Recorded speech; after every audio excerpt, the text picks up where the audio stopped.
யாத்திராகமம் 17ஆம் அதிகாரம்.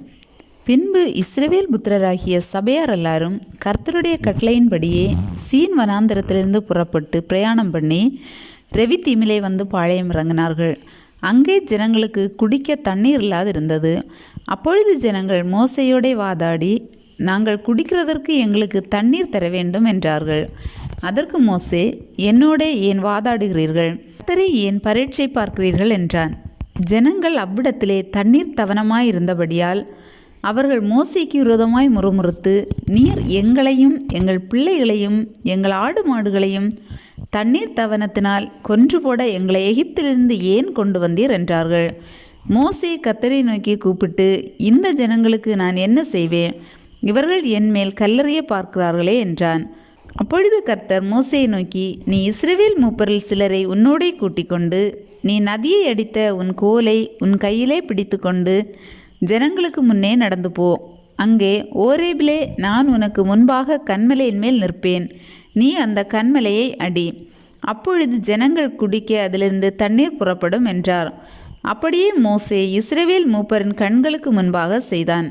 இஸ்ரவேல் புத்திரர் வாதாடினது நிமித்தமும் கர்த்தர் எங்கள் நடுவில் இருக்கிறாரா இல்லையா என்று அவர்கள் கர்த்தரை பரீட்சை பார்த்ததன் நிமித்தமும் அவன் அந்த ஸ்தலத்திற்கு மாசா என்றும் மேரிபா என்றும் பெயரிட்டான். அமலேக்கியர் வந்து ரெவிதீமிலே இஸ்ரவேலரோடே யுத்தம் பண்ணினார்கள். அப்பொழுது மோசே யோசுவாவை நோக்கி, நீ நமக்காக மனிதரை தெரிந்து கொண்டு புறப்பட்டு அமலேக்கோடே யுத்தம் பண்ணு. நாளைக்கு நான் மலையுச்சியில் தேவனுடைய கோலை என் கையில் பிடித்து கொண்டு நிற்பேன் என்றான்.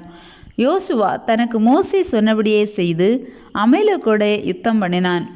மோசேயும் ஆரோனும் ஊர் என்பவனும் மலையுச்சியில் ஏறினார்கள். மோசே தன் கையை ஏறெடுத்திருக்கையில் இஸ்ரவேலர் மேற்கொண்டார்கள். அவன் தன் கையை தாழ விடுகையில் அமலேக்கு மேற்கொண்டான். மோசேயின் கைகள் அசந்து போயிற்று. அப்பொழுது அவர்கள் ஒரு கல்லை கொண்டு வந்து அவன் கீழே வைத்தார்கள். அதன் மேல் உட்கார்ந்தான். ஆரோனும் ஊரும் ஒருவன் ஒரு பக்கத்திலும் ஒருவன் மறுபக்கத்திலும் இருந்து அவன் கைகளை தாங்கினார்கள். இவ்விதமாய் அவன் கைகள் சூரியன் அஸ்தமிக்கும் வரைக்கும் ஒரே நிலையாய் இருந்தது. யோசுவா அமலேக்கையும் அவன் ஜனங்களையும் பட்டய கருக்கினாலே முறியடித்தான். பின்பு கர்த்தர் மோசேயை நோக்கி, இதை நினைவு கூறும் பொருட்டு நீ ஒரு புஸ்தகத்தில் எழுதி யோசுவாவின் செவி கேட்கும்படி வாசி. அமலேக்கை வானத்தின் கீழங்கும் இராதபடிக்கு நாசம் பண்ணுவேன் என்றார். மோசே ஒரு பலிபீடத்தை கட்டி அதற்கு யெகோவா நிசி என்று பெயரிட்டு, அமலேக்கின் கை கர்த்தருடைய சிங்காசனத்துக்கு விரோதமாய் இருந்தபடியால் தலைமுறை தலைமுறை தோறும் அவனுக்கு விரோதமாய் கர்த்தரின் யுத்தம் நடக்கும் என்றான்.